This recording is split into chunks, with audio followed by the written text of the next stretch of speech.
Hello everyone, welcome to Tara IAS, Think Tara, and I welcome you all to the Hindu analysis for 24th of February 2025.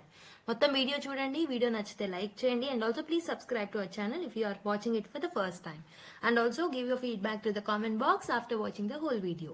Okay, so మనము index చూద్దాం.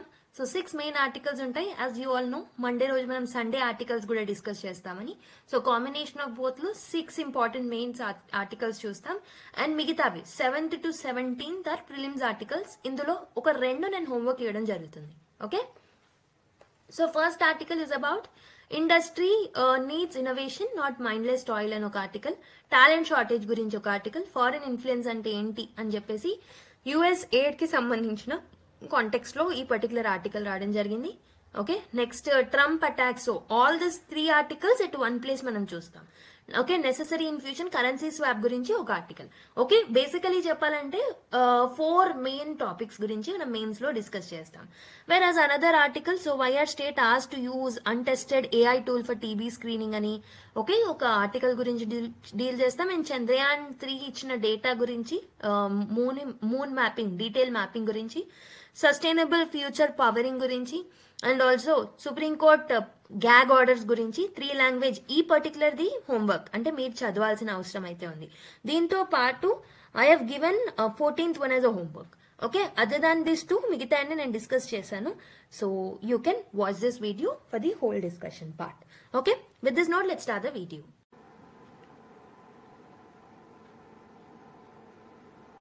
So let us look at the first article of the day.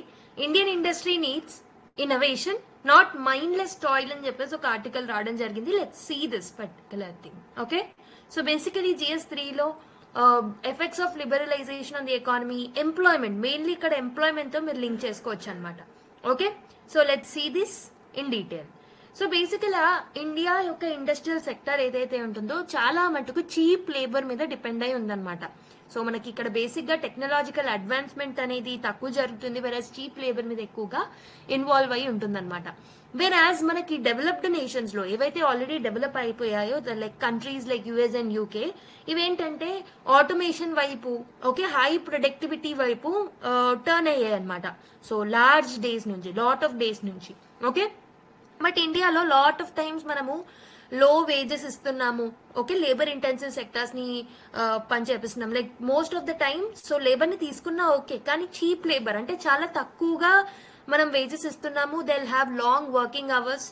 Okay, so this approach ఏదైతే ఉంటుందో ఇది industrial growth చాలా stagnant గా ఉండడానికి one of the major factors గా contribute చేస్తుంది అనమాట. ఓకే, ఇక్కడ చాలా మటుకి ఇండియాలో వీఆర్ ఎక్స్ప్లాయిటింగ్ ద వర్కర్స్. దీనివల్ల ఇండియాకి గ్లోబల్ మ్యానుఫ్యాక్చరింగ్ లీడర్స్ కి మధ్యలో చాలా గ్యాప్ అనేది క్రియేట్ అయిందనమాట. అయితే ఈ పర్టికులర్ ఆర్టికల్లో మనము చీప్ లేబర్ మీద ఎక్కువగా డిపెండ్ అవ్వడం వల్ల ఎలాంటి ప్రాబ్లమ్స్ ఉంటాయి, ఇండస్ట్రియల్ ఇన్నోవేషన్ లేకపోవడం వల్ల ఎలాంటి ఛాలెంజెస్ అనేవి ఉంటాయి. ఓకే, అండ్ స్మాల్ ఎంటర్ప్రైజెస్ లో ఉన్న ఛాలెంజెస్ ఏంటి, ఓకే, ఎలాంటి పాలసీస్ తీసుకొస్తే మనము we can shift towards the technology driven manufacturing అనేది ఈ పర్టికులర్ ఆర్టికల్లో ఓకే ఎంఫసైజ్ చేయడం జరిగిందనమాట. So why this particular issue is important? ఒకటి వచ్చేసి economic growth and industrial development అనమాట. ఇండియా యొక్క షేర్ ఏదైతే ఉందో గ్లోబల్ లెవెల్లో ఇండస్ట్రియల్ ప్రొడక్షన్ లో చాలా స్టాగ్నెంట్ గా ఉంది. ఓన్లీ 3.9% గ్రోత్ మాత్రమే ఉందన్నమాట పాస్ట్ 20 years నుంచి. Okay, so fastest growing economies అయినప్పటికీ మ్యానుఫ్యాక్చరింగ్ సెక్టర్ గ్రోత్ అనేది చాలా స్టాగ్నెంట్ గా ఉండడం అనేది బాధాకరం అనమాట. ఓకే, గ్లోబల్ మ్యానుఫ్యాక్చరింగ్ లో ఓకే మెయిన్ గా టెక్నాలజికల్ అడ్వాన్స్మెంట్ మీద, లార్జ్ స్కేల్ ఇండస్ట్రియల్ పాలసీస్ మీద ఫోకస్ చేస్తూ even countries like Vietnam, Bangladesh, China కూడా మ్యానుఫ్యాక్చరింగ్ గ్రోత్ అనేది ఎక్కువగా అచీవ్ చేశాయి అనమాట. They have overtaken India also. Okay, so that is where India need to step in. So in India need to think upon the technological advancement in the manufacturing sector. And next one is worker condition and labor exploitation. So చాలా మందికు మట్టుకు ఇండియాలో చాలా మంది unorganised sectors లో, informal sectors లో పనిచేస్తున్నారు. అక్కడ ఏంటంటే లేబర్ లాస్ అనేవి ప్రాపర్ గా దించవు, వాళ్ళకి సోషల్ సెక్యూరిటీ బెనిఫిట్స్ అనేవి ఉండవు అనమాట. సో చాలా తక్కువ ఏజెస్ కి పని చేస్తూ ఉన్నారు. Okay, with long hours and they don't have any social security. Migrant workers అనే వాళ్ళు కూడా వర్క్ ఫోర్స్ లో చాలా మట్టుకు పోర్షన్ ఆక్యుపై చేస్తున్నారు అనమాట. And migrant workers are more vulnerable, ఎందుకనంటే వాళ్ళకి ప్రాపర్ కాంట్రాక్ట్స్ ఉండవు, వర్క్ ప్లేస్ ప్రొటెక్షన్ కి సంబంధించి ప్రాపర్ గా ఐడియా ఉండదు. Okay, so that is another problem. ఇంకొక ప్రాబ్లం వచ్చేసి గ్లోబల్ కాంపిటేటివ్నెస్ అనమాట. వెస్టర్న్ ఎకానమీస్ అనేవి లేబర్ ఇంటెన్సివ్ నుంచి టెక్నాలజీ డ్రివెన్ మ్యానుఫ్యాక్చరింగ్ వైపు అడుగులు పెట్టినప్పటికీ మనం స్టిల్ లో వేజ్ లేబర్ మీద ఎక్కువగా డిపెండ్ అయి ఉన్నాం. లైక్ లో స్కిల్ లో వేజ్ ఎకానమీయే మనది ఇంకా అనమాట.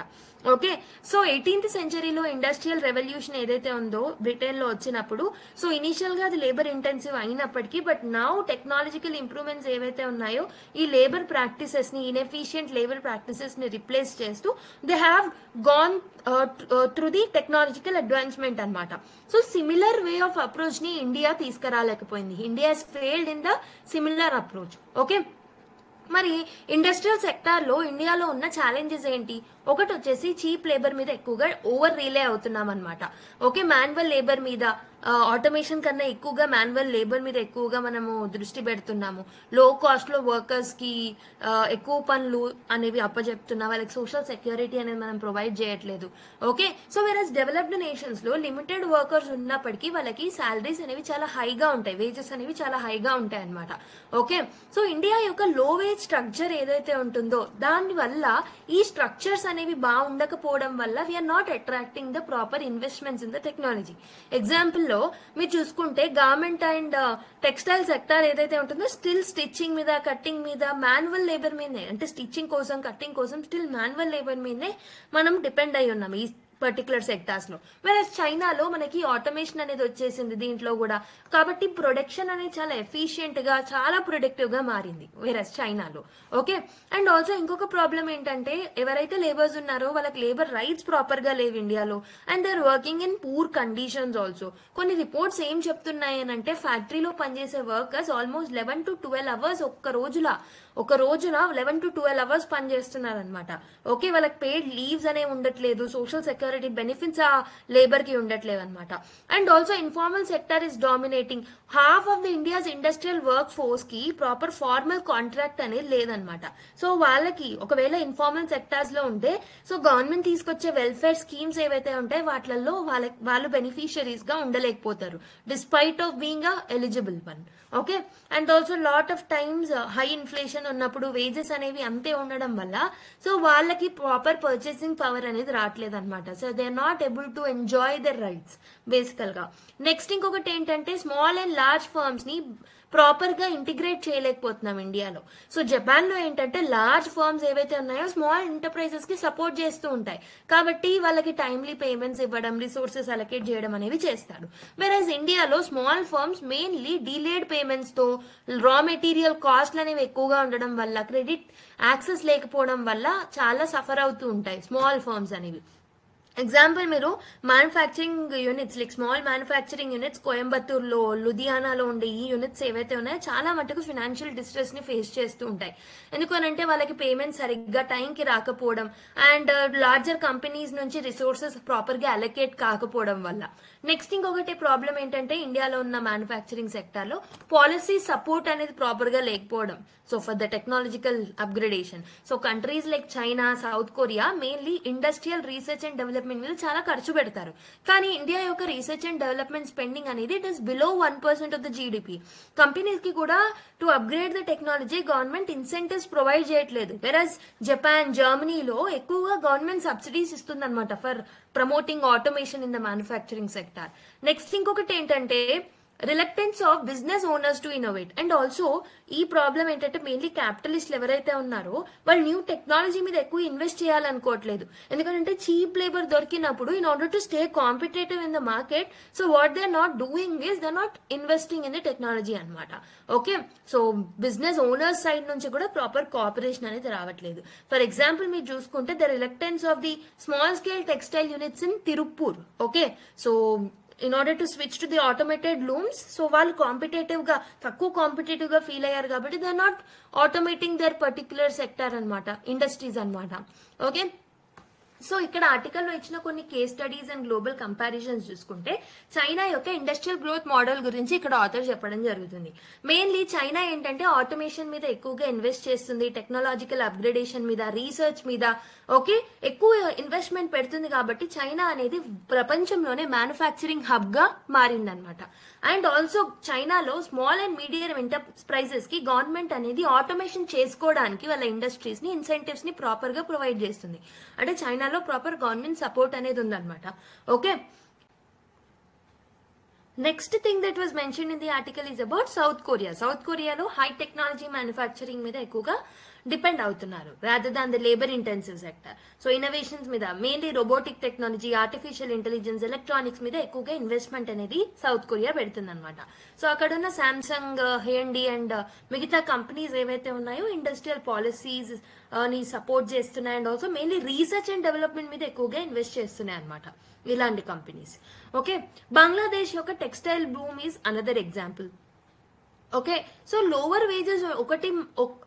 వేజెస్ అనే ఒక ఫ్యాక్టర్ వల్లనే కాదు బంగ్లాదేశ్ టెక్స్టైల్ సెక్టర్ అనేది సక్సెస్ అయింది, but it adapted the modern machinery also. Mainly production techniques ని ఇంప్రూవైజ్ చేసింది with modern technology in Bangladesh.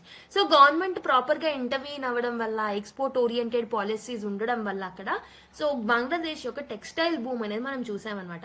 ఇలా మనం జపాన్, సౌత్ కొరియా, బంగ్లాదేశ్, చైనాలో లాట్ ఆఫ్ ఎగ్జాంపుల్స్ ని మనం తీసుకోవచ్చు with respect to manufacturing sector. So మరి వీటన్నిటి నుంచి ఇన్స్పైర్ అయ్యి ఇంకొన్ని ప్రాబ్లమ్స్ ని సాల్వ్ చేయడానికి కూడా ఇండియన్ ఇండస్ట్రీలో ఎలాంటి ట్రాన్స్ఫర్మేషన్ అవసరం. So what should be the way forward. So ఒకటి వచ్చేసి policy reforms to promote innovation. So basically technology adoption కోసం గవర్నమెంట్ ఇన్సెంటివ్స్ ప్రొవైడ్ చేయడం మొదలు పెట్టాలన్నమాట. Next research and development funding అనేది ప్రస్తుతం లెస్ దెన్ 1% ఉంది. That has to be increased in the budget. And also labour rights ని strengthen up చేయాలి, వాళ్ళకి proper job security, social security benefits, fair wages ఇవ్వడం అనేది మొదలు పెట్టాలన్నమాట. And also working hours of the labour కి సంబంధించి, మినిమం వేజెస్ కి సంబంధించి స్ట్రిక్ట్ రెగ్యులేషన్స్ గవర్నమెంట్ ఇంప్లిమెంట్ చేయాల్సిన అవసరం అయితే ఉంది. And small large industry linkages ని మనం ప్రమోట్ చేయాలి. సో స్మాల్ ఫార్మ్స్ ఏవైతే ఉన్నాయో వాళ్ళకి టైమ్లీ పేమెంట్స్ లార్జ్ ఫార్మ్స్ ఇస్తేనే కదా, రిసోర్స్ షేర్ చేస్తేనే కదా ఈవెన్ స్మాల్ ఎంటర్ప్రైజెస్ కి ప్రాబ్లం అనేది ఉండకుండా ఉంటుంది. అండ్ ఈ స్మాల్ ఎంటర్ప్రైజెస్ కి ప్రాపర్ క్రెడిట్ ప్రోగ్రామ్స్ ని మనం తీసుకురావాలన్నమాట, సబ్సిడీస్ కూడా ఇవ్వాలన్నమాట. అండ్ ఆల్సో దీంతో పాటు యూత్ నుంచి కూడా మనకి హ్యూమన్ రిసోర్స్ అనేది ప్రాపర్ గా అందాలి. కాబట్టి education and skill development is another important thing. Vocational training programmes ని మనం ఎంకరేజ్ చేయాలి, ఇండస్ట్రీస్ ని, యూనివర్సిటీని కొలాబరేట్ చేయాలి. సో అలాంటి స్కీమ్స్ అండ్ పాలసీస్ తెస్తే that will be helpful. And also strategic industrial పాలసీని డెవలప్ చేయాలి. Mainly high technology sectors like artificial intelligence, block chain technology, robotics, electronics వీటి మీద ఎక్కువగా ఫోకస్ చేయాలన్నమాట. And also government need to expand the export oriented manufacturing. Okay, so mainly Vietnam, China లాంటి countries తో మనం compete అవ్వాలంటే export oriented policies ని government encourage చేయాలి, ప్రమోట్ చేయాలి. Okay, so based on the discussion please solve this UPSC mains question. India యొక్క industrial sector అనేది so still labour intensive model గానే స్టక్ అయింది rather than the technological innovation. So ఈ particular limelight లో you have to critically analyse and suggest measures for the industrial modernisation.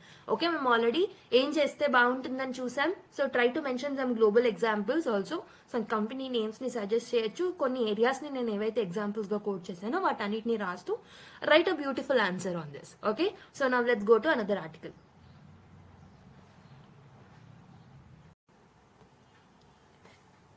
So next article, ఈ particular ఆర్టికల్లో talent shortage, global challenge, India opportunity అని చెప్పేసి ఒక article రావడం జరిగింది. So let's look at this particular article. ఇది mainly మనం GS1 లో population and associated issues, urbanisation అనే టాపిక్స్ తో మనం లింక్ చేసుకోవచ్చు. అయితే ఈ ఆర్టికల్లో మెయిన్లీ ఇక్కడ ఉన్న ఆథర్ ఏం చెప్తున్నారంటే, so she has been highlighting about the global workforce demand. So mainly global workforce అనేది ఏ సెక్టార్స్ లో ఎక్కువగా డిమాండ్ చేస్తుంది అని అంటే, so there are some high demanding sectors like health care. Health care లో మనకి నర్సెస్, డాక్టర్స్, ఎల్డర్లీ కేర్ స్పెషలిస్ట్లు ఎవరైతే ఉన్నారో వాళ్ళకి చాలా డిమాండ్ ఎక్కువ ఉంది గ్లోబల్ లో. అండ్ ఆల్సో టెక్నాలజీలో మనం మెయిన్లీ AI కి సంబంధించి cyber security, software development, data science కి సంబంధించిన లేబర్ కి ఎక్కువగా డిమాండ్ అనేది, వర్క్ ఫోర్స్ కి ఎక్కువగా డిమాండ్ అనేది ఉందన్నమాట. ఇంజనీరింగ్ అండ్ మ్యానుఫ్యాక్చరింగ్ లో mechanical, electric and civil engineers కి ఎక్కువగా డిమాండ్ అనేది ఉంది. స్కిల్డ్ ట్రేడ్స్ లో construction, welding and also plumbing activities చేసే వాళ్ళ మీద ఎక్కువగా డిమాండ్ అనేది ఉంది. సర్వీసెస్ లో హాస్పిటాలిటీ సెక్టర్, ఫినాన్స్, లాజిస్టిక్స్ కి ఎక్కువగా డిమాండ్ అనేది ఉంది గ్లోబల్ లెవెల్లో అకార్డింగ్ టు ఆథర్. అయితే మరి రీజనల్ డిమాండ్ ఏముంది? సో గల్ఫ్ నేషన్స్ లో ఎక్కువగా health care, construction, infrastructure and service ఇండస్ట్రీకి ఎక్కువ డిమాండ్ ఉంటే, యూరోప్ అండ్ యూకే లో మనకి IT professionals, engineers, health care workers మీద ఎక్కువగా డిమాండ్ ఉంది. ఆస్ట్రేలియా అండ్ కెనడాలో STEM sector, education, aged care and health care ఉంటే, యుఎస్ లో high skilled migrants in technology, finance, management వీటి మీద ఎక్కువగా డిమాండ్ అనేది ఉందన్నమాట. అంటే ఇక్కడ first so I have introduced you about the global workforce demand and the next one is regional demand. వీటి రెండిటి గురించి నేను చెప్పాను. So like how there is a workforce demand in the local level and also the global level. Okay? Workforce mobility కి సంబంధించి ఏమేం challenges ఉన్నాయి? So that is something which is there in the article.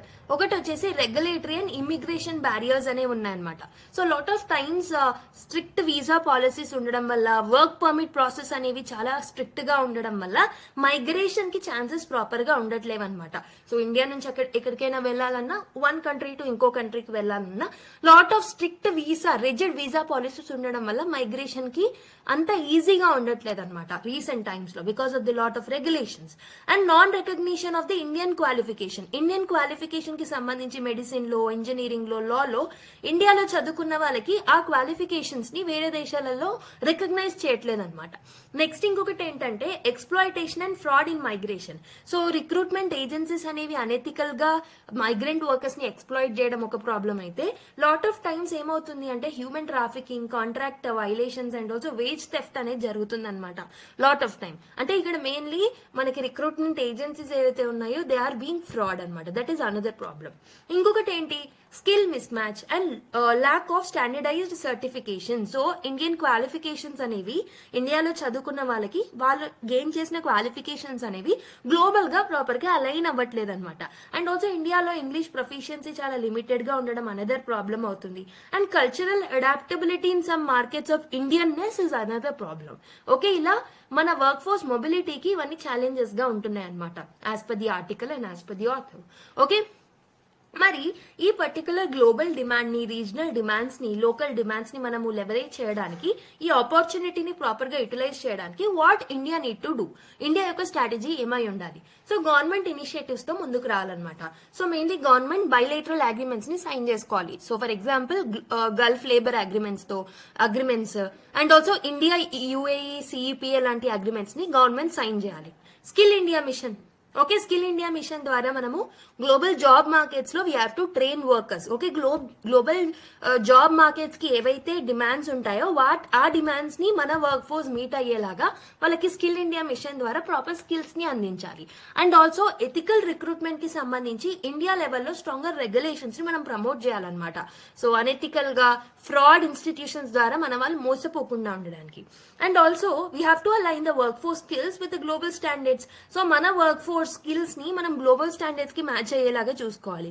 International certification programmes అనేవి మనం తీసుకురావాలి. Mainly ఏ particular sector కి వెళ్తున్నారో ఆ పర్టికులర్ సెక్టార్ కి, like IIT, health care, engineering, వాళ్ళకి గ్లోబల్ లెవెల్లో ఎలాంటి స్టాండర్డ్స్ కావాలో అలాంటి స్కిల్స్ ని వాళ్ళకి మనం అందించాలన్నమాట. అలాంటి సర్టిఫికేషన్ ప్రోగ్రామ్స్ ని తీసుకురావాలి. పబ్లిక్ ప్రైవేట్ పార్ట్నర్షిప్స్ ని ఎంకరేజ్ చేయాలన్నమాట for training the people. Okay, training the students, training the job seekers. Okay, and we have to encourage ethical and safe migration also. So visa problems ఏవైతే ఉన్నాయో వాటిని మనము we have to have a diplomatic talks with the countries where our students are going. So visa programs అనేవి rigid గా ఉండకుండా flexible గా ఉండేలాగా government వాళ్ళని వాళ్ళతో అగ్రిమెంట్స్ ని సైన్ చేసుకోవాలి. And also migration assistance centres ని మనం ప్రొవైడ్ చేయాలన్నమాట. ఎవరైతే వర్కర్స్ అబ్రాడ్ లో ఉన్నారో వాళ్ళకి ప్రాపర్ గా అసిస్టెన్స్ ని మనం ప్రొవైడ్ చేయడానికి. ఓకే, మరి ఇండియా యొక్క అడ్వాంటేజెస్ ఏంటి గ్లోబల్ లేబర్ మార్కెట్ లో? ఒకటి వచ్చేసి మనది young force. So we are in the demographic dividend stage. అంటే మన మీడియన్ ఏజ్ అనేది 28 అనమాట. సో వెరస్ యుఎస్ లో మీడియన్ ఏజ్ ఇస్ 38, జపాన్ లో 47. అంటే ఇండియాలో most young population and young generation నడుస్తుంది కాబట్టి definitely this is a opportunity for us. And also lot of times India అనేది మిగతా నేషన్స్ తో కంపేర్ చేస్తే ఇంగ్లీష్ ప్రొఫిషియన్సీలో కాంపిటేటివ్ అడ్వాంటేజ్ అనేది మన వాళ్ళకు ఉందన్నమాట. That can be another great thing. And ఇంకొకటి ఏంటంటే we have to expand Indian diaspora. Strong networks ని మనం ప్రమోట్ చేయాలి మేజర్ ఎకానమీస్ తో, that will help. And also anti immigration sentiment ని మనము తీసుకురావద్దు. Like there is no major anti immigration sentiment against the Indian workers globally కాబట్టి that is another advantage. ఇలా lot of Indian diaspora expand అవ్వడం, anti immigration sentiment మన Indians కి against గా లేకపోవడం, ఇంగ్లీష్ ప్రొఫిషియన్సీ బాగుండడం, కాంపిటేటివ్ గా అడ్వాంటేజ్ ఉండడం, యంగ్ వర్క్ ఫోర్స్ అంటే మీడియన్ ఏజ్ 28 ఉండడం if you comparing with other countries. This is the advantage that India has with respect to the global labour market. మరి future లో ఎలాంటి స్టెప్స్ తీసుకుంటే మనం ప్రస్తుతం ఉన్న ఛాలెంజెస్ ని we can take care of. So what should be the policy recommendations? So policy actions ఏం తీసుకురావాలి అని అంటే మెయిన్లీ మ్యూచువల్ రికగ్నిషన్ అగ్రిమెంట్స్ ని మనం తీసుకురావాలన్నమాట for Indian degrees. So that they can meet with the global standards. ఇంకొకటి ఏంటంటే skill accreditation programmes ని మనం తీసుకురావాలి which are aligning with the global needs again. India యొక్క క్వాలిఫికేషన్స్ ని, ఇండియాలో అచీవ్ చేసిన క్వాలిఫికేషన్స్ ని అక్కడ రికగ్నైజ్ చేయట్లేదు కాబట్టి we have to align with the global needs. ఇంకొకటి ఏంటంటే ఇన్వెస్ట్మెంట్ చేయాలి mainly emerging technology like blockchain, artificial intelligence, cyber security, వీటన్నిట్లలో ట్రైనింగ్ అనేది మనము వర్క్ ఫోర్స్ కి ప్రొవైడ్ చేయాలి. మెయిన్లీ అక్కడ ఇన్వెస్ట్ అనేది మనం చేయాలన్నమాట. Next weaker protection and migration reforms. So mainly recruitment agencies ని ప్రాపర్ గా రెగ్యులేట్ చేయాలి. ఎందుకనంటే ఈ రిక్రూట్మెంట్ ఏజెన్సీస్ లో చాలా ఫ్రాడ్ కంపెనీస్ ఉంటున్నాయి కాబట్టి. సో ఇంకొకటి ఏంటంటే లీగల్ ప్రొటెక్షన్స్ ని ఇంకొంచెం స్ట్రెంథెన్ అప్ చేయాలి for the Indian workers who are working abroad. And also countries తో మనం లేబర్ అగ్రిమెంట్స్ ని కూడా, బైలేటరల్ అగ్రిమెంట్స్ ని కూడా సైన్ చేసుకోవాలి in order to have a fair treatment towards the Indian workers abroad. మరి ఎకానమిక్ బెనిఫిట్స్ ఫర్ ఇండియా ఏంటి? ఒకటి వచ్చేసి లేబర్ ఫోర్స్ ఎక్కువగా ఉండడం వల్ల, ఇండియన్ డయాస్పోరా అదర్ కంట్రీస్ లో ఎక్కువగా వర్క్ చేయడం వల్ల మనకి రెమిటాన్సెస్ అనేవి అందుతాయి అనమాట. ఆల్మోస్ట్ రెమిటాన్సెస్ అనేవి $100 బిలియన్ యాన్యువల్లీ మనము అచీవ్ చేస్తున్నాం. రెమిటాన్సెస్ అంటే ఏంటంటే ఎవరైతే ఇండియన్స్ బయట దేశంలో వర్క్ చేస్తున్నారో వాళ్ళు వాళ్ళ ఫ్యామిలీస్ కి మనీ సెండ్ చేస్తూ ఉంటారు కదా, దాన్ని మనం రెమిటాన్సెస్ అంటాం. నెక్స్ట్ గ్లోబల్ ఇన్ఫ్లుయెన్స్ ని మనం స్ట్రెంథెన్ చేయొచ్చు. సో మన ఇండియన్స్ బయట దేశాలలో వాళ్ళ పాపులేషన్ ఎక్కువ అయితే we can influence the global decision making also. మన కల్చర్ ని కూడా ప్రమోట్ చేయొచ్చు వేరే కంట్రీస్ లో. So that can be a competitive advantage for India. So this is what is mention. So మనం ఏం చేస్తే బాగుంటుంది, ప్రస్తుతం గ్లోబల్ డిమాండ్స్ ఏంటి, లోకల్ లెవెల్ డిమాండ్స్ ఏంటి, ఇండియాకున్న అడ్వాంటేజ్ ఏంటి, ఇండియాకి ఏమేమి ఛాలెంజెస్ ఉన్నాయి, ఏం చేస్తే బాగుంటుంది. సో ఇలా 360 డిగ్రీ అప్రోచ్ లో మనం ఈ టాపిక్ ని డీటెయిల్ గా డిస్కస్ చేసాం. Now let's go to another article. So let us look at another news. News articles అని చెప్పొచ్చు. ఒక 3 ఉన్నాయి. All of them are directly and indirectly link to the US aid. US aid కి సంబంధించి last classes లో what is the issue అని మనం చూసాం already. DOGE, that is department of government efficiency of US, which is headed by billionaire Elon Musk, has put up a figure on February 16 by not granting any financial aid through US aid to India అనమాట. So ఆ grant ని reject చేయడం జరిగింది అనమాట ఈ particular DOJ వాళ్ళు. దాని వల్ల ఇది న్యూస్ లో ఉండింది. మనకు ఆల్రెడీ తెలుసు what is the context of the news అని. సో ఇంకొక ఆర్టికల్లో US aid funded 7 projects in India in financial year 2024 report says అని చెప్పేసి ఇంకో ఆర్టికల్ వచ్చింది. అయితే మెయిన్లీ ఈ ఆర్టికల్లో మనం ఫారెన్ ఇన్ఫ్లుయెన్స్ అంటే ఏంటి, what are the different types of foreign influences that are there, so వీటి గురించి ఎక్కువగా కాన్సన్ట్రేట్ చేద్దాం. ఎందుకంటే యుఎస్ ఎయిడ్ గురించి ఆల్రెడీ మనం లాస్ట్ క్లాసెస్ లో డీటెయిల్ గా డిస్కస్ చేసాం కాబట్టి. మెయిన్లీ GS2 లో governance, international relations, foreign aid policies, వీటిలలో మనకి ఈ టాపిక్ ని లింక్ చేసుకోవచ్చు. What is foreign influence? So first of all let's see what is foreign influence. So foreign influence అంటే మన ఎక్స్టర్నల్ ఎంటిటీస్ ఏవైతే ఉన్నాయో, ఏవైనా ఎక్స్టర్నల్ ఎంటిటీస్ సో డొమెస్టిక్ లెవెల్లో పాలసీస్ మీద, ఒక నేషన్ యొక్క డొమెస్టిక్ పాలసీస్ మీద, ఎకానమీ మీద, గవర్నెన్స్ మీద ఎఫెక్ట్ ని కలుగజేస్తాయో దాన్నే మనము ఫారిన్ ఇన్ఫ్లుయెన్స్ అంటాం. So foreign influence refers to external entities affecting a nation's domestic policies, economy or governance. So ఇది ఎలా అయినా అవ్వచ్చు. అంటే ఈ ఎక్స్టర్నల్ ఎంటిటీస్ ఇండియా యొక్క అంటే డొమెస్టిక్ పాలసీస్ ని ఏ విధంగా అయినా ఇన్ఫ్లుయెన్స్ చేయొచ్చు, either through financial aid or through investments, diplomatic talks ద్వారా ఆర్ ప్రెషర్స్ ద్వారా, స్ట్రాటజిక్ అలయన్సెస్ ద్వారా, ఇలా ఏ విధమైన ఇన్ఫ్లుయెన్స్ అయినా ఉండొచ్చు అనమాట డొమెస్టిక్ పాలసీస్ మీద. So first thing is foreign aid. So US aid అనేది it's like a foreign aid only కదా. Okay, funding for developmental projects, disaster relief, social programmes, వీటి కోసం సో ఫారెన్ ఎయిడ్ అనేది ప్రొవైడ్ చేస్తారు. So through grants or through the loans. Next FDIs కూడా they can influence the domestic policies. So FDIs అంటే ఏంటి? Capital flow which is into the industries, infrastructure కానివ్వండి, so foreign direct investments in technology కానివ్వండి, ఏదైనా కావచ్చు. Next NGOs ద్వారా కూడా మనకి ఇన్వెస్ట్మెంట్ అనేది వస్తుంది. సో ఇంటర్నేషనల్ ఆర్గనైజేషన్ ఏవైతే డొమెస్టిక్ సెక్టర్స్ లో ఆపరేట్ చేస్తున్నాయో అవి కూడా ఫారెన్ ఫండింగ్ ని రిసీవ్ చేసుకుంటూ ఉంటాయి. అంటే NGOs will also receive the foreign funding. So దాని ద్వారా కూడా మనకి డొమెస్టిక్ పాలసీస్ మీద ఎఫెక్ట్ అనేది ఉంటుంది. And media and information warfare. So basically dissemination of narratives that align with the foreign interest. So that is another thing. అంటే media warfare ద్వారా కూడా మనకి మన Indian policies or domestic policies మీద effect అనేది ఉంటుంది అనమాట. Diplomatic and political pressure is another reason. So because of the alliances ని యూజ్ చేసుకొని శాంక్షన్స్ ద్వారా కానివ్వండి డొమెస్టిక్ పాలసీస్ ని ఎఫెక్ట్ చేయడం కూడా ఉంటుంది అనమాట. So this is also foreign influence. Foreign influence అనేది ఏ విధంగా అయినా కావచ్చు. Okay, so in the current controversy మాత్రం మనము యుఎస్ ఎయిడ్ అంటే ఫారెన్ ఎయిడ్ ఏదైతే గ్రాంట్స్ అండ్ లోన్స్ ఏదైతే ఉందో ఆ కేటగిరీ గురించి మనం డిస్కస్ చేసుకుంటున్నాం అనమాట.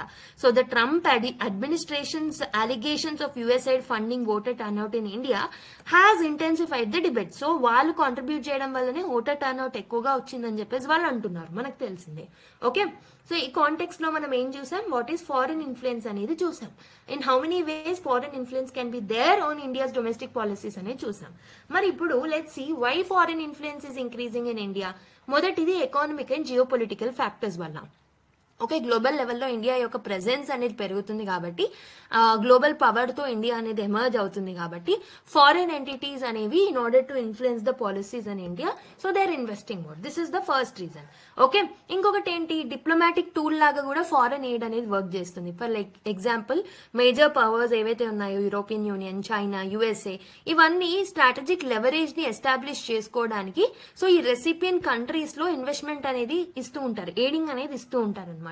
ఫర్ ఎగ్జాంపుల్ ఇండియా అనేది ఆఫ్రికన్ నేషన్స్ కి ఎయిడ్ ఇస్తుంది. సో ఎందుకు ఇస్తుంది? In order to have we are utilising that particular thing as a tool. Okay, so next globalisation and open markets. So basically increased foreign investment in Indian business, media and NGOs, ఇది కూడా external influence అనేది ఎక్కువగా ఉండేలాగా చేస్తుంది అనమాట because of the globalisation.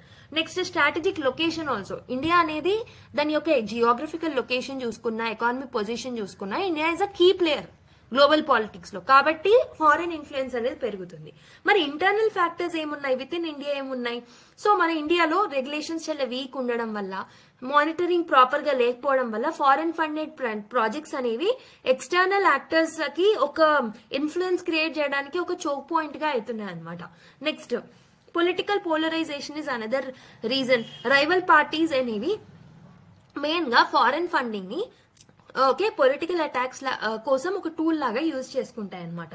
And also foreign expertise మీద ఒక్కొక్కసారి మనం టెక్నాలజీలో, హెల్త్ కేర్ లో, ఎడ్యుకేషన్ లో ఫారెన్ ఎక్స్పర్టీస్ మీద ఎక్కువగా డిపెండ్ అవుతుంటాం. సో ఇలా ఇంటర్నల్ అండ్ ఎక్స్టర్నల్ ఫ్యాక్టర్స్ వల్ల ఫారెన్ ఇన్ఫ్లుయెన్స్ అనేది ఇండియా మీద ఎక్కువగా పెరుగుతుంది. మరి ఇండియా యొక్క ఫారెన్ ఇన్ఫ్లుయెన్స్ ని, ఇండియా మీద ఉన్న ఫారెన్ ఇన్ఫ్లుయెన్స్ ని తగ్గించాలంటే ఏం చేయాలి? ఇంకొకటి ఏం చేయాలంటే స్ట్రిక్ట్ రెగ్యులేషన్స్ అనేవి తీసుకురావాలన్నమాట. So FCRA complaints, for example foreign contribution regulating act ఏదైతే ఉంటుందో అది ప్రాపర్ గా స్ట్రిక్ట్ గైడ్ లైన్స్ అనేవి తీసుకురావాలి. అండ్ అందులో ఉన్న డిఫరెంట్ ప్రొవిజన్స్ కూడా ప్రాపర్ గా ఇంప్లిమెంట్ అయ్యేలాగా చూసుకోవాలి. అండ్ ఆల్సో ఎన్జిఓస్ లాంటి వాటి మీద, థింక్ ట్యాంక్స్ మీద ఎక్కువగా ఓవర్ సైట్ అనేది, మానిటరింగ్ అనేది మనం చేయాలన్నమాట. ప్రాపర్ ఆడిటింగ్ కండక్ట్ చేయాలి, అకౌంటబిలిటీ మెకానిజమ్స్ ని తీసుకురావాలి to track the foreign funding. And also political donations లో కూడా మనం ట్రాన్స్పరెన్సీని ఎన్షూర్ చేయాలన్నమాట. ఓకే, ఫారెన్ కాంట్రిబ్యూషన్స్ ఎంత ఉన్నాయి అనేది నౌ ఇట్ ఈస్ అన్డిస్క్లోజ్డ్, కానీ వాళ్ళు ట్రాన్స్పరెంట్ గా ఉండాలి. They have to disclose how much contributions they are receiving from the foreign to the public. Next ఇంకేం చేయొచ్చు? ఫారెన్ ఎయిడ్ మీద మనం తక్కువగా డిపెండ్ అయి ఉండాలన్నమాట. సో డొమెస్టిక్ ఫండింగ్ మీద, డెవలప్మెంట్ ప్రాజెక్ట్స్ కోసం డొమెస్టిక్ ఫండింగ్ మీద ఎక్కువగా ఇంట్రెస్ట్ అనేది పెట్టాలి rather than the foreign aid. And also indigenous research and innovation మీద కూడా మనము like we have to develop the self Reliance, self sufficiency, so that we cannot depend on the foreign influence, okay, foreign institutions. Next ఇంకొకటి ఏంటంటే diplomatic and strategic measures తీసుకోవాలన్నమాట. మనం మన foreign relations ని balanced గా మెయింటైన్ చేయాలి. And also alternative funding mechanisms, for example different financial collaboration చేయాలి. ఒకే దాని మీద డిపెండ్ అవ్వకుండా బ్రిక్స్, సార్క్, డెవలప్మెంట్ ఫండ్, ఇలా డిఫరెంట్ వాటి మీద we have to diversify our needs అనమాట. Okay, diversify our sources of investments. Okay, so దీని ద్వారా ఫారెన్ ఇన్ఫ్లుయెన్స్ ని తగ్గించవచ్చు. అండ్ ఇప్పుడు let us see what are the advantages of foreign influence, what are the disadvantages of the foreign influence. Advantages ఏంటంటే ఒకటి, economic growth కి help అవుతుంది. So foreign investments, foreign aid అనేది మన ఇన్ఫ్రాస్ట్రక్చర్ డెవలప్మెంట్ లో, ఎంప్లాయ్మెంట్ లో, ఇండస్ట్రియలైజేషన్స్ లో రావడం వల్ల డెఫినెట్లీ జీడిపి గ్రోత్ కి హెల్ప్ అవుతుంది. Technology transfer, so advanced technologies మన ఇండియాకి ట్రాన్స్ఫర్ అవుతాయి. గ్లోబల్ బెస్ట్ ప్రాక్టీసెస్ ని మనం అడాప్ట్ చేసుకోవచ్చు. Global partnerships and collaboration mainly in the sectors like education, health, దీన్ని మనం ప్రమోట్ చేసుకోవచ్చు. డెవలప్మెంటల్ ఇనిషియేటివ్స్ ని మనం ప్రమోట్ చేయొచ్చు. కానీ కొన్ని డిసడ్వాంటేజెస్ కూడా ఉంటాయి. ఒకటి వచ్చేసి మన యొక్క డెసిషన్ మేకింగ్ మీద, మన యొక్క పాలసీస్ మీద ఫారెన్ కంపెనీస్ అండ్ ఎంటిటీస్ యొక్క ఇన్ఫ్లుయెన్స్ ఉండడం వల్ల, so it will hamper our sovereignty, it will be a threat to our sovereignty. Okay, మనకు అటానమీ ఆఫ్ డెసిషన్ మేకింగ్ అనేది కోల్పోతాం అనమాట. అండ్ ఆల్సో మ్యానిపులేషన్ అనేది అవుతుంది. So mainly foreign funds may be use to influence the elections, policy making etcetera. Okay, so ఇదే problem USAID తో. So allegations ఏవైతే వాళ్ళు చేస్తున్నారో, so this is the main reason అనమాట. నెక్స్ట్, ఎకానమిక్ డిపెండెన్సీ అనేది పెరిగిపోతుంది. సో మన యొక్క ఓన్ ఇన్వెస్ట్మెంట్స్ లేకుండా ఓవర్ రిలయన్స్ అయిపోతాం అనమాట ఫారిన్ ఇన్వెస్ట్మెంట్స్ మీద. And it will also lead to the security threats. Okay, intellectual property theft అయ్యే అవకాశాలు కూడా ఉన్నాయన్నమాట. ఓకే, బట్ ఫారెన్ ఇన్ఫ్లుయెన్స్ ని మనం రెగ్యులేట్ చేయాలన్నా కొన్ని ఛాలెంజెస్ మనం ఫేస్ చేస్తున్నాం. ఒకటి వచ్చేసి, so there is a dilemma between balancing డెవలప్మెంటా, లేక డెవలప్మెంట్ మీద దృష్టి పెట్టాలా, నేషనల్ సెక్యూరిటీ మీద దృష్టి పెట్టాలా, ఇలా ఒక డైలమా అనేది క్రియేట్ అవుతుంది అనమాట. సో ఫారెన్ ఎయిడ్ ని మనం రెస్ట్రిక్ట్ చేస్తే డెఫినెట్లీ క్రిటికల్ డెవలప్మెంట్ ప్రోగ్రామ్స్ లో మనము ప్రోగ్రెస్ అనేది చూడలేమన్నమాట. ఓకే, సో నెక్స్ట్ ఇంకొకటి ఏంటంటే weak implementation of the existing laws. Already FCRA లాంటి ఫారెన్ కాంట్రిబ్యూషన్ రెగ్యులేషన్ యాక్ట్ లాంటివి ఎన్జిఓస్ ని, పొలిటికల్ పార్టీస్ ని కొన్ని గైడ్ లైన్స్ తీసుకురావాలి. అండ్ ఆల్రెడీ ఉన్న వాటిని కూడా ప్రాపర్ గా ఇంప్లిమెంట్ చేయట్లేదు. That is another problem. Okay, NGOs లో కూడా ఎక్కువగా పొలిటికల్ సపోర్ట్ ఉండడం వల్ల ఈ రెస్ట్రిక్షన్స్ ని వాళ్ళు బైపాస్ చేసేస్తున్నారు ఈజీగా. నెక్స్ట్ ఇంకొకటి ఏంటంటే పొలిటికల్ అండ్ డిప్లొమాటికల్ రిపర్కషన్స్ అనేవి చూస్తున్నాం. అంటే ఫారెన్ ఫండింగ్ లో స్ట్రాంగ్ రెగ్యులేషన్స్ ఉండడం. ఓకే, దీని వల్ల డిప్లొమాటిక్ రిలేషన్స్ మీద ఎఫెక్ట్ అవ్వడం అనేది జరుగుతుంది అనమాట. ఓకే, కాబట్టి ఒక నాన్ కన్ఫ్రంటేషనల్ అప్రోచ్ అనేది మనం ముందు తీసుకురావాలి. గ్లోబల్ పార్ట్నర్స్ తో మంచిగా ఉంటూనే we have to balance both the things. Okay, next ఇంకొకటి ఏంటంటే big tech companies and media యొక్క రోల్ అనేది పెరుగుతుంది. So they are influencing the public, like foreign funded media outlets ఏవైతే ఉన్నాయో, ఈ టెక్ కంపెనీస్ ఏవైతే ఉన్నాయో, సో ఎలక్టోరల్ అవుట్కమ్స్ మీద, పబ్లిక్ పర్సెప్షన్ మీద చాలా ఇంపాక్ట్ ని క్రియేట్ చేస్తున్నాయి. కాబట్టి మనకు ఒక డిజిటల్ సావర్నిటీ ఫ్రేమ్వర్క్ అనేది అవసరం అనమాట, in order to stop the data leakages. Okay, మరి ఏం చేస్తే బాగుంటుంది? ఇంకా మనం ఏం చేయాలనంటే పాలసీ డ్రివెన్ అప్రోచ్ ని మనం తీసుకురావాలి. వెల్ డిఫైన్డ్ పాలసీస్ ని మనం ఫార్మ్ చేయాలన్నమాట. ఓకే, ఫారెన్ ఫండెడ్ ప్రాజెక్ట్స్ ని ప్రాపర్ గా మనం రివ్యూ చేయాలి, ఆడిటింగ్ చేయాలి. నెక్స్ట్, డొమెస్టిక్ క్యాపబిలిటీస్ ని పెంచాలి. We have to decrease our dependency on other countries. Atma Nirbhar Bharat ని ప్రమోట్ చేయాలి. అండ్ ఆల్సో డిప్లొమాటిక్ ఎంగేజ్మెంట్స్ ని మనం స్ట్రెంథన్ అప్ చేయాలి. Like we have to diversify our sources of investments. యుఎస్ఏడే కాకుండా World Bank, IMF and SAARC, BRICS, మిగతా వాటి మీద కూడా మనం డిపెండ్ అవ్వాలన్నమాట. సో మ్యూచువల్ అకౌంటబిలిటీ మెకానిజమ్స్ ని కూడా డెవలప్ చేయాలి to regulate the foreign aid. And also India యొక్క గ్రోయింగ్ ఇన్ఫ్లుయెన్స్ ని మనం లెవరేజ్ చేసుకోవాలన్నమాట. ఇండియా అనేది it should be like a donor nation. Okay, so మన స్ట్రాటజిక్ ఆపర్చునిటీని మనం లెవరేజ్ చేసుకోవాలి అని అంటే definitely it need to become a donor nation అనమాట. సో మనం G20, బ్రిక్స్, క్వాడ్ లాంటి ప్లాట్ఫామ్స్ ని యూజ్ చేసుకొని okay we have to push for the fair global governance. Okay, so this is about this article. I hope you have understood. So beautiful article. I hope new concept మీరు నేర్చుకున్నారని నేను అనుకుంటున్నాను. Okay, now let's go to another article. So now let's look at next article. Necessary infusion అని చెప్పేసి ఒక article రావడం జరిగింది. ఇది mainly currency swap గురించి మాట్లాడుతుంది అనమాట. Let's see where it is important. ఇది మనకి మెయిన్లీ GS3లో ఇండియన్ ఎకానమీ, మానిటరీ పాలసీ వీటిలలో లింక్ చేసుకోవచ్చు. కరెన్సీ స్వాప్ అంటే ఏంటి? కరెన్సీ స్వాప్ అంటే ఇట్స్ ఎ మానిటరీ టూల్ అన్నమాట.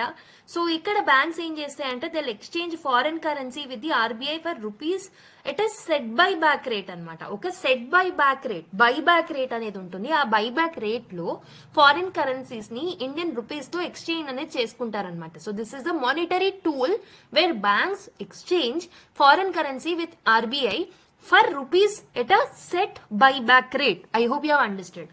సో ఇది ఎందుకు తీసుకొస్తారు అని అంటే కరెన్సీని స్టెబిలైజ్ చేయడానికి, లిక్విడిటీని మేనేజ్ చేయడానికి, ఇన్ఫ్లేషన్ ని కంట్రోల్ చేయడానికి. సో మరి ఇప్పుడు why did the RBI conducted this currency swap? ఒకటి వచ్చేసి రూపీ డిప్రిసియేషన్ అనేది చూస్తున్నాం. రూపీ అనేది ఆల్మోస్ట్ 3.3% తగ్గిపోవడం జరిగింది దాని value against the dollar, breaching 85 per US dollars. ఒక $1 కాస్ట్ ఎంత? 85 రూపీస్ అనమాట ఇప్పుడు. కాబట్టి వీక్ రూపీ అనేది ఇన్ఫ్లేషన్ కి, ఇంపోర్ట్ కాస్ట్లను పెంచుతుంది కాబట్టి, ఇన్ఫ్లేషన్ ని కూడా పెంచుతుంది కాబట్టి దాన్ని కంట్రోల్ చేయడానికి కరెన్సీ స్వాప్ ని తీసుకొచ్చింది RBI. And also capital flight for India. So $31 billion ఏవైతే ఉంటాయో ఇన్ని డాలర్స్ వర్త్ ఇన్వెస్ట్మెంట్స్ అనేవి దే హ్యావ్ రిటర్న్, అంటే they have went away from India అనమాట. ఓకే, యుఎస్ లో బెటర్ రిటర్న్స్ వస్తున్నాయని ఇక్కడ నుంచి వాళ్ళు వెళ్ళిపోయారు. Okay, foreign investors. So capital outflows create the liquidity crunch in the banks. Okay, next banking liquidity deficit. So banking system అనేది 1.7 trillion rupees liquidity gap ని face చేస్తుంది. కాబట్టి ఆర్బీఐ స్వాప్ అనేది ఆల్మోస్ట్ 1.3 trillion రూపీస్ ని inject చేస్తుంది అనమాట Indian ఎకానమీలో. So that will help. Okay, మరి how does this swap work? So bank deposit dollars with RBI. So basically bank ఏం చేస్తుంది అని అంటే డాలర్స్ ని ఆర్బీఐకి ఇచ్చేస్తుంది. In return they take the rupee అనమాట. అయితే $10 billion ని స్వాప్ చేయడం జరిగింది విత్ ద జరగబోతుంది విత్ 3 years డ్యూరేషన్.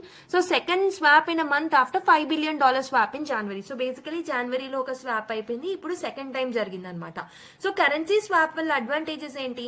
రూపీని స్టెబిలైజ్ చేయొచ్చు, ఇన్ఫ్లేషన్ ని కంట్రోల్ చేయొచ్చు, ఓకే, బ్యాంకింగ్ లిక్విడిటీని మనము ఈజ్ చేయొచ్చు అనమాట. అండ్ ఆల్సో ఇన్ఫ్లేషన్ ని తగ్గించవచ్చు, జీడిపి గ్రోత్ కి హెల్ప్ అవుతుంది. వెరాస్ కొన్ని డిసడ్వాంటేజెస్ కూడా ఉన్నాయి. ఇది ఒక టెంపరీ మెజర్ మాత్రమే. ఫిస్కల్ డెఫిసిట్స్ ఏవైతే ఉన్నాయో ఈ ప్రాబ్లమ్స్ ని టోటల్ గా సాల్వ్ చేయదు. That is one problem. Forex reserve drain అనేది జరుగుతుంది. RBI already set to have $1.2 billion ఉన్నాయి already. Okay, which is 18% of the total foreign reserves. So కాబట్టి ఈ డెఫినెట్లీ ఏమవుతుంది అని అంటే ఈ డాలర్స్ అండ్ మిగతా ఫారెన్ కరెన్సీస్ యొక్క స్టాక్ అనేది ఆర్బీఐలో పెరిగిపోతుంది. That will create a risk. Inflation risk కూడా ఉంటుంది. ఎక్సెస్ లిక్విడిటీ అనేది ఒకవేళ పీపుల్ దగ్గర అంటే ఇండియన్ ఎకానమీలో ఉంటే ప్రైసెస్ ని పెంచే అవకాశాలు ఉంటాయి. అగైన్ ఇన్ఫ్లేషన్ ఇష్యూస్ వచ్చే అవకాశాలు ఉంటాయి. Okay, and also more we are becoming dependent on the US monetary policies. So ఇలా యుఎస్ మానిటరీ పాలసీ చేంజెస్ తీసుకొచ్చినప్పుడల్లా మన ఇండియాలో ఉన్న ఇన్వెస్టర్స్ ఇక్కడ నుంచి వెళ్ళిపోవడం వల్ల ప్రతిసారి ఇవే ఇష్యూస్ రిపీట్ అవుతాయి. ప్రతిసారి మనం కరెన్సీ స్వాప్ చేయలేం కదా. కాబట్టి ఒక పర్మనెంట్ సొల్యూషన్ ని కూడా మనం వెతుక్కోవాలి. Okay, in order to improve the performance of the economy. మరి ఏం చేస్తే బాగుంటుంది లాంగ్ టర్మ్ లో? సో డొమెస్టిక్ ఇన్వెస్ట్మెంట్ ని బూస్ట్ చేయాలి. ఓకే, మెయిన్లీ ఫారెన్ క్యాపిటల్ మీద మనం తగ్గించుకోవాలి డిపెండెన్స్ ని. అండ్ ఆల్సో ఫారెక్స్ రిజర్వ్స్ ని స్ట్రెంథెన్ చేయాలి by diversifying the trade and encouraging FDIs. Okay, FDIs ని ఎంకరేజ్ చేయాలి. అండ్ ఆల్సో ఇన్ఫ్లేషన్ ని కంట్రోల్ చేయడానికి మానిటరీ టూల్ మెకానిజమ్స్ ని మనము యూటిలైజ్ చేసుకోవాలి. ఎక్స్చేంజ్ రేట్ స్ట్రాటజీస్ ని స్టెబిలైజ్ చేయాలన్నమాట to reduce the currency fluctuations. Okay, I hope you have understood that economy article. Now let's go to another news article. Why are states asked no use untested AI tool for TB screening అని ఒక article రావడం జరిగింది. Let's look at this article in detail. So basically ఇది GS2 లో government policies health sector interventions లో use అవుతుంది. This is basically from yesterday's newspaper. Okay, అసలు issue ఏంటంటే సెంట్రల్ టీబీ డివిజన్ ఏదైతే ఉంటుందో ఇది స్టేట్స్ ని ఏమని కోరింది అని అంటే to consider using DeepSeekXR. DeepSeekXR అనేది ఏఐ బేస్డ్ టూల్ అనమాట for TB screening. TB screening కోసం ఏఐ బేస్డ్ టూల్ ని యూజ్ చేయమని చెప్పేసి సెంట్రల్ టీబీ డివిజన్ స్టేట్స్ కి ఒక నోట్ అనేది పంపించింది అనమాట. దాని పేరే, ఆ పర్టికులర్ టూల్ పేరే DeepSeekXR. అయితే ఈ రికమెండేషన్ అనేది it has come despite that ఈ ఏఐ టూల్ అనేది proper form and health technology assessment అనేది దీని మీద క్రియేట్ అవ్వలేదు. అంటే ఇది హెల్త్ ఇంపాక్ట్స్ ఎలా ఉంటుంది, is it good or not, ఇవన్నీ ప్రాపర్ గా చెక్ చేయకముందే స్టేట్స్ ని యూజ్ చేయమని చెప్పేసి ఈ సెంట్రల్ టీబీ డివిజన్ అడగడం జరిగింది అనమాట. So that's why the concerns are rising over the use of untested AI tool. Okay, so that is where problems may come in అని చెప్పేసి ఆర్గ్యుమెంట్స్ అనేవి అండ్ డిబేట్స్ అనేవి మొదలయ్యాయి అనమాట. So what is happening, let's see. Government is pushing for AI in health care. India అనేది టీబీని 2025 కల్లా eliminate చేయాలి అని ఒక టార్గెట్ ని పెట్టుకుంది. దానికోసం ఒక పాసిబుల్ ఆల్టర్నేటివ్ ని ఎక్స్ప్లోర్ చేయడం జరిగింది. సో స్క్రీనింగ్ కోసం ఏఐ బేస్డ్ టూల్ ని డెవలప్ చేయడం జరిగింది అనమాట to improve the efficiency. AI అనేది చెస్ట్ ఎక్స్రే ఇమేజెస్ ని క్విక్ గా అనలైజ్ చేసేస్తుంది, కాబట్టి రేడియాలజిస్ట్ మీద డిపెండెన్సీ అనేది మనకు తగ్గుతుంది అనమాట.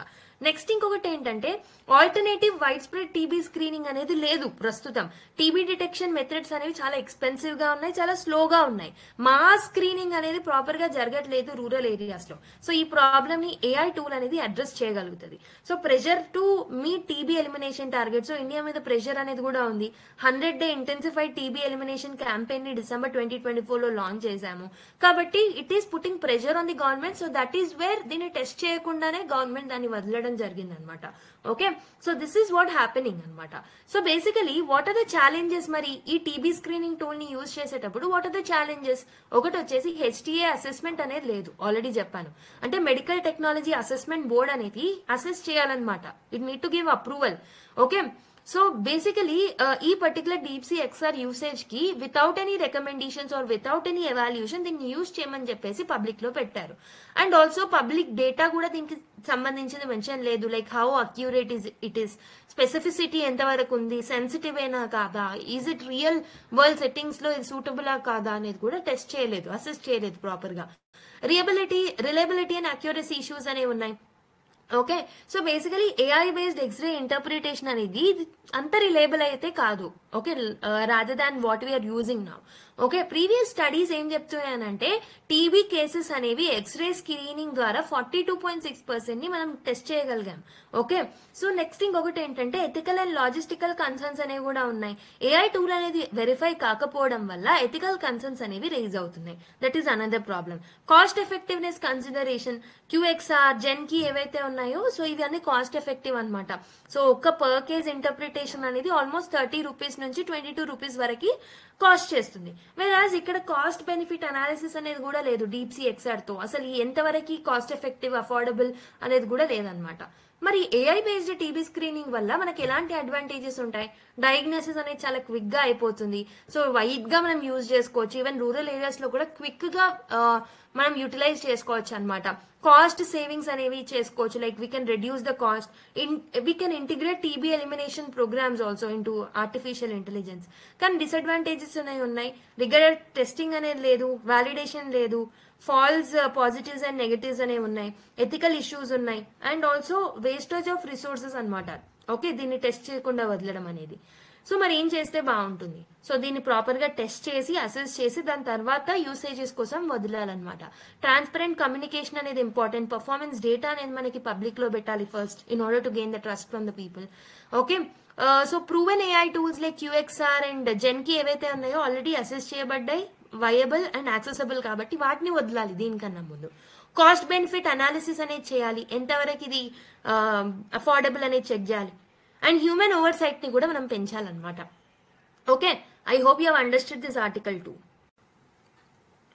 So first detail map of moon's south pole made from Chandrayaan data అని ఒక ఆర్టికల్ రాయడం జరిగింది. So basically scientist from ISRO, PRL, Ahmedabad ఏం చెప్తున్నారంటే, అండ్ పంజాబ్ యూనివర్సిటీ కూడా, they have created the first detailed geological map of moon south pole అనమాట by using Chandrayaan 3 యొక్క Pragyan rover ఏదైతే ఉంటుందో అది ఇచ్చిన డేటా ప్రకారం first detail geological map of moon south pole ని ఇవ్వడం జరిగింది.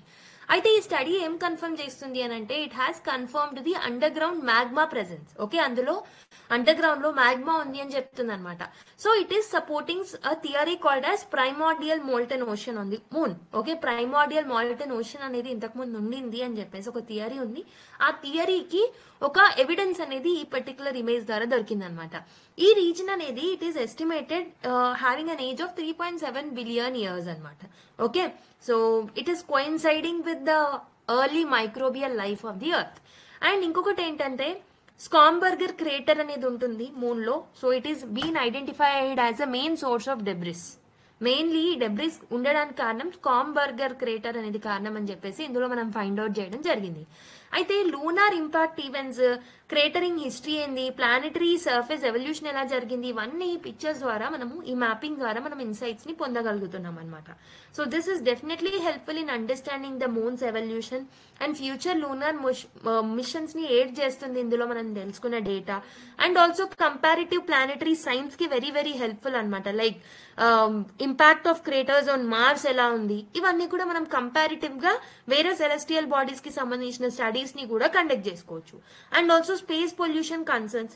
So it highlights the risk posed by the human mission. So human mission space debris ఏవైతే ఉన్నాయో ఇవి డెఫినెట్లీ స్పేస్ పొల్యూషన్ ని క్రియేట్ చేస్తాయని చెప్పేసి ఈ పర్టికులర్ ఇన్సైట్స్ అనేవి చెప్తున్నాయి అనమాట. So let's solve UPSC prelims question based on the discussion.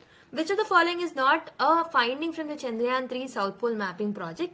Evidence of an ancient molten rock layer beneath the surface, identification of Schamberger crater as the primary debris source, discovery of an atmosphere sustaining erosion of lunar craters, and estimation of the region's age of 3.7 billion years. So ఈ lunar craters కి సంబంధించి నేను ఇలాంటి find చేసినామని నేను ఎక్కడ చెప్పలేదు కాబట్టి so options is the right answer. మిగతావన్నీ లైక్ స్కాంబర్గర్ క్రేటర్ అనేది ప్రైమరీ డెబ్రిస్ కి సోర్స్ లాగా పనిచేసింది. ఇక్కడ ఉన్న మ్యాటర్ అనేది it is almost 3.7 billion years ago. And also evidence of molten rock అనేది చెప్పాను. సో అవన్నీ కరెక్టే. Option C is the wrong one కాబట్టి which is not a thing అన్నారు కాబట్టి option C is the right answer. Okay, next one powering a sustainable future అని ఒక article. So అయితే ఇందులో issue of coal based power గురించి mention చేయడం జరిగింది. So coal fired power plants ఏవైతే ఉన్నాయో దానివల్ల మనకి ఎయిర్ పొల్యూషన్ వస్తుంది, నైట్రోజన్ డైఆక్సైడ్ ఎమిట్ అవుతుంది, ఓజోన్ ఎమిషన్స్ అనేవి జరుగుతాయి. అండ్ ఆల్సో ఇవన్నిటి వల్ల అగ్రికల్చర్ ఈల్డ్స్ మీద కూడా ప్రభావం అనేది కలుగుతుంది అనమాట. సో 10% లాస్ అనేది మనం చూస్తున్నాం ఇండియాలో because of the coal based power emissions okay on to the agriculture fields. India అనేది కోల్ ఫైర్డ్ మీద ఆ పవర్ మీద కోల్ ఫైర్డ్ పవర్ మీద 1920s నుంచే మనం డిపెండ్ అవుతూ వస్తున్నాం. ఓకే, కానీ ప్రస్తుతం ఈ పర్టికులర్ డేటా మనకు చెప్తుంది ఏంటంటే క్లీన్ ఆల్టర్నేటివ్స్ అనేవి important. So clean energy alternatives ఏమున్నాయి? ఒకటి వచ్చేసి విండ్ ఎనర్జీ ఉంది. So ground to wind, so మనం విండ్ మిల్స్ ని యూజ్ చేసుకోవచ్చు టు జనరేట్ ఎలక్ట్రిసిటీ. ఇండియా అనేది 50 gigawatts ని ప్రొడ్యూస్ చేస్తుంది and we're ranking 4th globally with respect to wind energy. Solar ఎనర్జీలో we'll use solar panels on rooftops, right. So government అనేది solar installations కి సంబంధించి subsidies ని కూడా ప్రొవైడ్ చేస్తుంది, మనకు తెలిసిందే. హైడ్రో పవర్ లో what we're doing, dam store water ఏదైతే ఉంటుందో this will help in generating energy. So around top 5 dams 50 gigawatts of hydro ఎలక్ట్రిసిటీని ప్రొడ్యూస్ చేస్తున్నాయి ఇండియాలో. And also river water sea water దగ్గర మిక్స్ అయ్యే దగ్గర ఆస్మోటిక్ ప్రెషర్ అనేది క్రియేట్ అవుతుంది. సో ఇండియాకి ఆల్మోస్ట్ 7,500 kilometer కోస్ట్ లైన్ ఉంది కాబట్టి ఈ ఆస్మోటిక్ ప్రెషర్ కి సంబంధించిన ఎనర్జీని కూడా ఈజీగా మనం మీట్ అవ్వచ్చు, జనరేట్ చేయొచ్చు. న్యూక్లియర్ ఎనర్జీకి సంబంధించి న్యూక్లియర్ రియాక్టర్స్ ని కూడా మనం యూజ్ చేస్తున్నాం. We are generating over 3.5 gigawatt through 8 nuclear plants. అంటే we are shifting but not sustainably, అంటే మనం టోటల్ గా షిఫ్ట్ అవ్వలేదు, still we are depending on the coal. So మనం ఏం చేయాలి అని అంటే the contribution from the non renewable energy sources should be decrease and renewable energy sources should be increased అనమాట. ఇండియా ఒక వాస్ట్ పొటెన్షియల్ ఏదైతే ఉందో దాన్ని మనం యూటిలైజ్ చేసుకోవాలి అని చెప్పేసి ఆర్టికల్ మెన్షన్ చేయడం జరిగింది. Okay, what has supreme court previously ruled on gag orders అని చెప్పేసి ఒక ఆర్టికల్ రావడం జరిగింది. So basically let's see this particular article in detail. So what is the recent case? Ranveer Allahbadia అని చెప్పేసి ఒక రీసెంట్ కేసు అనేది జరగడం జరిగింది అనమాట. Okay, so basically supreme court interim protection అనేది ఇచ్చింది from arrest but impose strict conditions on this particular person. Okay, so అయితే Supreme Court has barred him and associates from posting content on the social media. Okay, so basically అతని యొక్క passport ని surrender చేయమని supreme court orders ఇవ్వడం జరిగింది అనమాట. Okay, this is all creating an excessive pressures and excessive restriction from the judiciary side. మరి ఈ gag orders కి, ఇవన్నిటిని మనం గ్యాగ్ ఆర్డర్స్ అంటాం. ఈ గ్యాగ్ ఆర్డర్స్ కి సంబంధించి ఏమేమి లీగల్ కన్సర్న్స్ ఉన్నాయి, ఈ ఆర్టికల్లో ఆ లీగల్ కన్సర్న్స్ గురించి మెన్షన్ చేయడం జరిగింది. సో ఫస్ట్ థింగ్ ఏంటంటే, సో బేసికలీ ప్రయర్ రిస్ట్రెంట్ ని కోర్ట్స్ అనేవి యూజువల్ గా అవాయిడ్ చేస్తూ ఉండాలి. ఓకే, ఎందుకు అనంటే ఒక మనిషి యొక్క ఫ్రీడమ్ ఆఫ్ స్పీచ్ అనేది ప్రొహిబిట్ అవుతుంది కాబట్టి. So supreme court has ruled that arbitrary bail conditions violating personal liberty are unconstitutional. So definitely bail conditions కి సంబంధించి ప్రయర్ రిస్ట్రెయిన్స్ ని ముందుగానే మనం రిస్ట్రెయిన్స్ ని ఇంపోజ్ చేయడం వల్ల ఆర్టికల్ 21 ఆఫ్ ది కాన్స్టిట్యూషన్ అనేది ఓకే వైలేట్ అవుతుంది. This will become definitely unconstitutional అని చెప్పేసి సుప్రీం కోర్టే బిఫోర్ చెప్పింది అనమాట. For example Frank Vitus versus narcotic control bureau 2024 judgment లో so it has stuck down intrusive bail conditions as unconstitutionals. Okay, కాబట్టి ఈ పర్టికులర్ గ్యాగ్ ఆర్డర్స్ కి సంబంధించి supreme court was also not supporting earlier. Okay, post rulings on gag orders చూసుకుంటే so మనకి past rulings చూసుకుంటే Kerala high court 2021 so social media ban ని stay చేసింది అనమాట on film maker Rehana Fatima.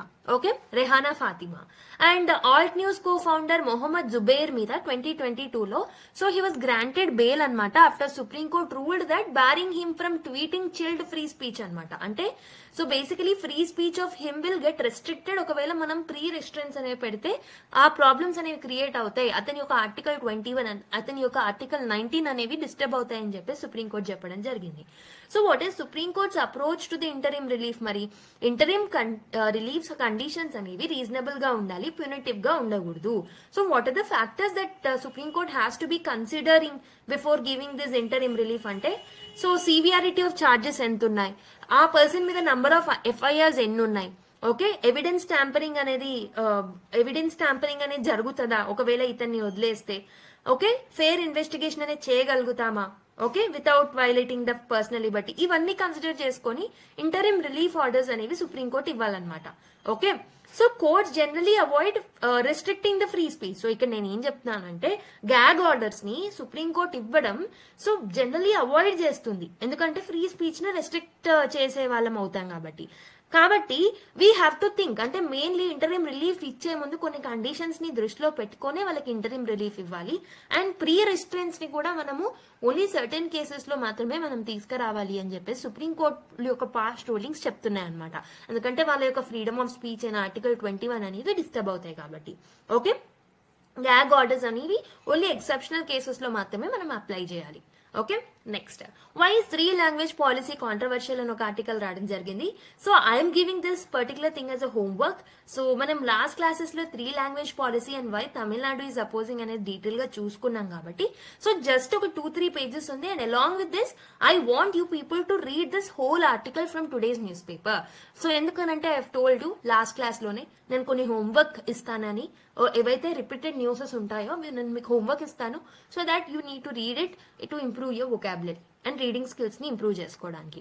Okay, definitely ఈ ఇష్యూ గురించి మీకు ఐడియా ఉంది, లాస్ట్ టైం 1 క్లాస్ లో నేను డిస్కస్ చేసినట్టు నాకు గుర్తు. So definitely you read this, మళ్ళీ తరచుగా న్యూస్ పేపర్ లో వస్తూనే ఉంటుంది.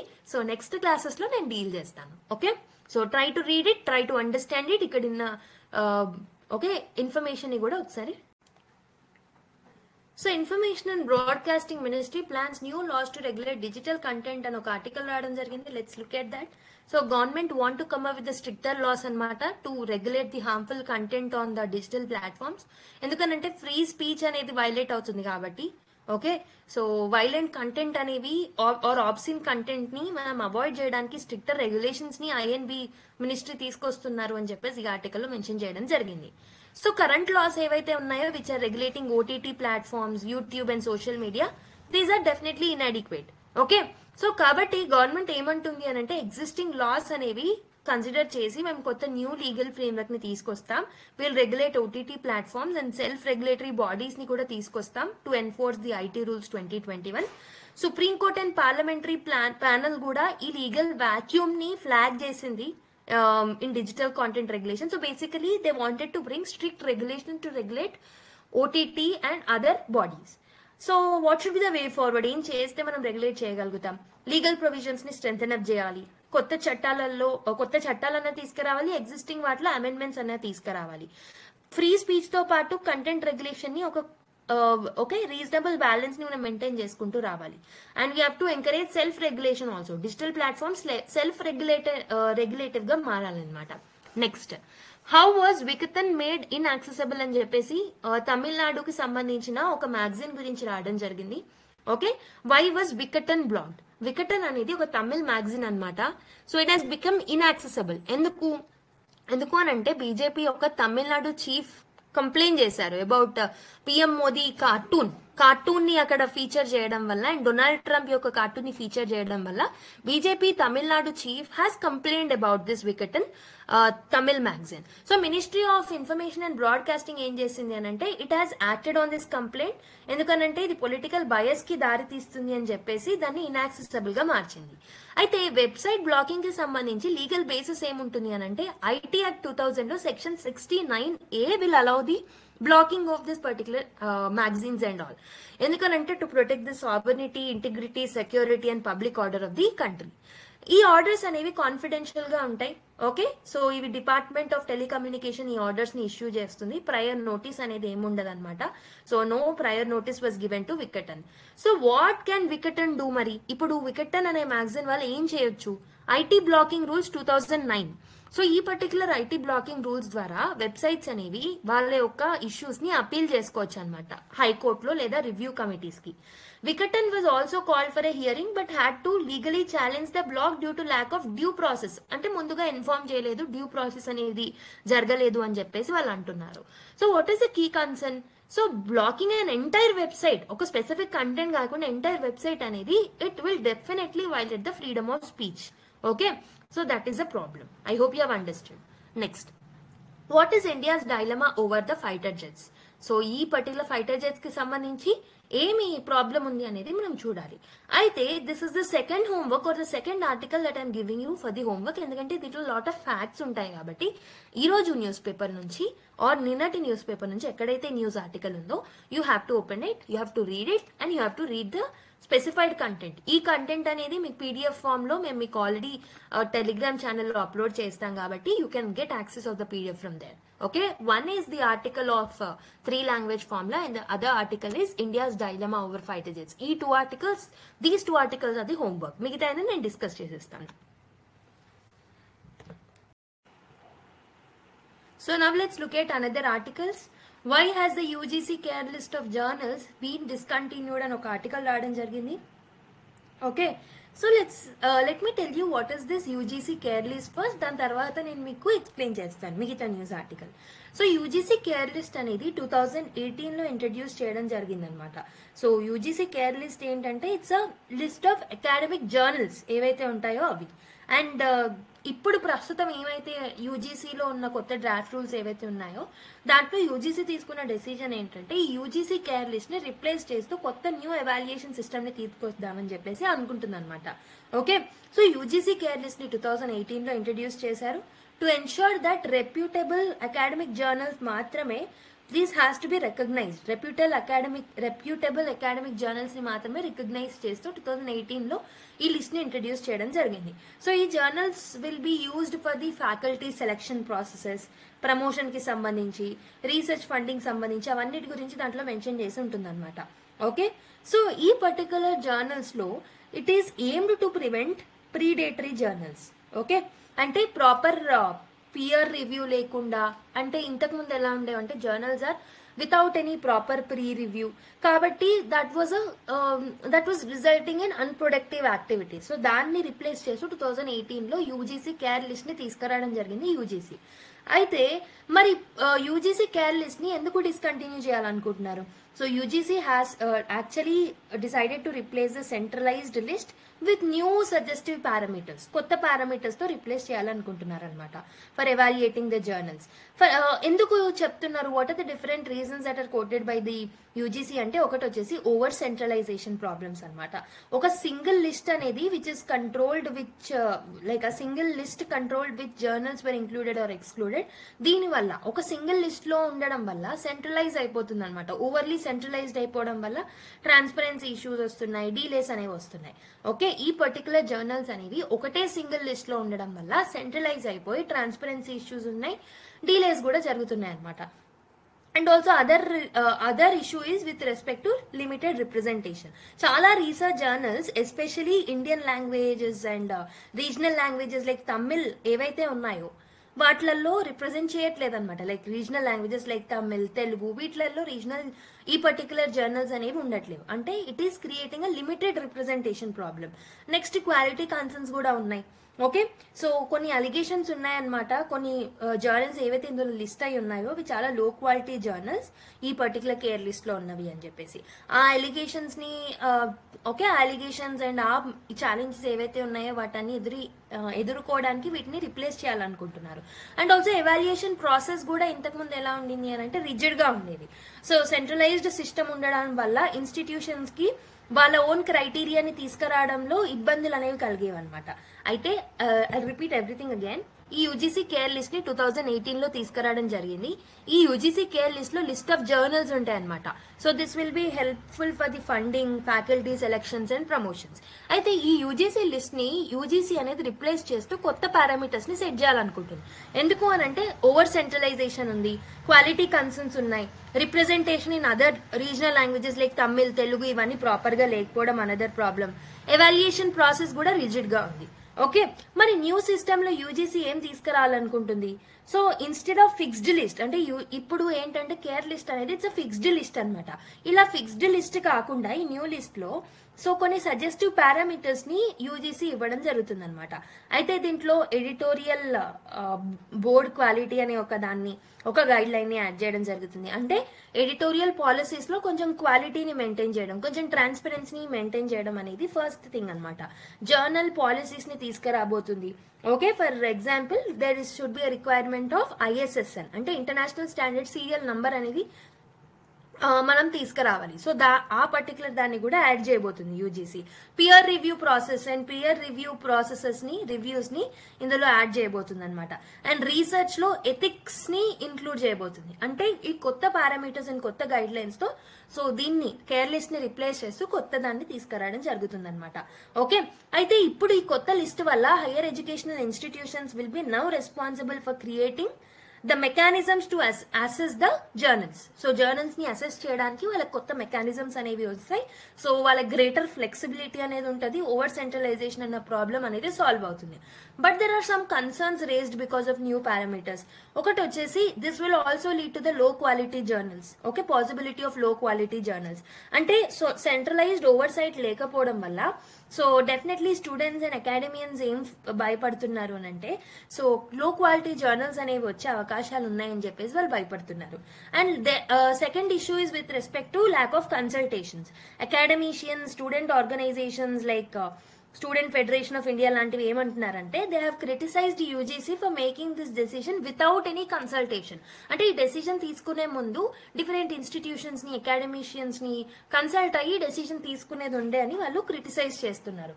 And also another problem is impact on research quality. So some believe that decentralizing the journal evaluation might lead to the inconsistent standards. So decentralize చేయడం వల్ల ఒక్కొక్క ఏరియాలో ఒక్కొక్క స్టాండర్డ్స్ ఉండడం అలా ఇన్కన్సిస్టెన్సీస్ అనేవి వచ్చే అవకాశాలు ఉన్నాయన్నమాట. ఓకే, కానీ యూజీసీ ఏం చెప్తుంది అని అంటే ఈ న్యూ సిస్టమ్ అనేది అకాడమిక్ ఫ్రీడమ్ ని హెల్ప్ చేస్తుంది, అకాడమిక్ ఫ్రీడమ్ కి హెల్ప్ చేస్తుంది. And also it is saying that centralisation and over centralisation problems ని సాల్వ్ చేయగలుగుతాం, ట్రాన్స్పరెన్సీని, రెస్పాన్సిబిలిటీని తీసుకురాగలుగుతాం అని చెప్పేసి యూజీసీ అంటుంది అనమాట. Okay, I hope you have understood this particular article. Now let's go to another article. Nepal PM only hoping for invitation to visit India in the first half of 2025 financial minister అని చెప్పేసి ఒక article రావడం జరిగింది. Okay, so basically ఈ article ఏం discuss చేస్తున్నారంటే Nepal is expecting for an official visit. Okay, so Nepal's expectation for an official visits by its Prime Minister Oli to India in 2025, first of the 2025 lo. So Nepal is expected to visit India, Nepali PM. Okay, so that is where diplomatic significance అనేది ఉంటుందన్నమాట ఇండియాకి నేపాల్కి. So India and Nepal relations background మీరు చూసుకుంటే historical ties ఉన్నాయి, cultural టైస్ ఉన్నాయి, economic టైస్ కూడా ఉన్నాయన్నమాట. ఇండియా అనేది ట్రెడిషనల్ గా it has been Nepal's largest trading partner. And also mainly infrastructure projects లో, హైడ్రో పవర్ ప్రాజెక్ట్స్ లో లాట్ ఆఫ్ ఇన్వెస్ట్మెంట్స్ అనేవి కూడా, అగ్రిమెంట్స్ అనేవి కూడా సైన్ చేసుకున్నారు. కానీ కొన్ని జియో పొలిటికల్ కన్సర్న్స్ ఉన్నాయి with respect to China's influence on Nepal. And also border disputes కూడా ఉన్నాయి. Okay, so what are the key highlights of this particular article? ఈ ఆర్టికల్ లో ఏం మెన్షన్ చేశారు?